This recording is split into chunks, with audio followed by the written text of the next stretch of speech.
Kosovën e re me 500 megawatt energji elektrike. Konsiderojmë që Kosova ka krizë kapacitetesh, krizë institucionale, cilën po paguan qytetarit me rritjen e çmimit të energjisë. E dëgjova me shumë vëmendje përfaqësuesin e lëvizjes vetëvendosje derisa deklaroi se Kosova ka nevojë për kapacitete të reja prodhuese. Saktësisht kjo është ajo që Partia Demokratike ka proklamuar edhe në vitet e kaluara. Gjithashtu e kemi si pjesë të programit Kosovën e re me 500 megawatt energji elektrike, kemi minierën e re për të cilat do të ketë gjatësi 40 vite, gjithashtu është edhe modernizimi i Kosovës BE për 25 vite. Është shumë interesante me dëgju pikërisht ata që kanë kundërshtuar kapacitetet e reja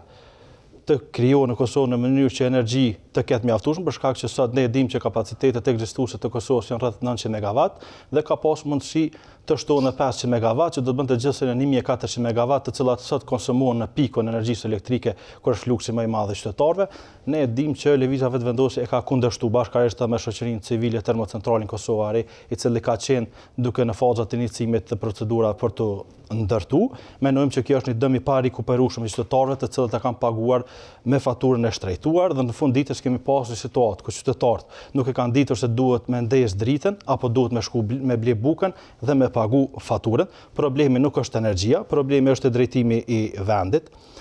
por ne besojmë se në errësirë nuk janë vetëm qytetarët dhe nuk është vetëm energjia, por ne konsiderojmë se në errësirë është transparenca, është llogaridhënia dhe vizioni për Kosovën energjetike, e cila e kalon kapacitetet prodhuese të cilat ne i kemi momentalisht në Kosovë. Konsiderojmë se nuk është koha edhe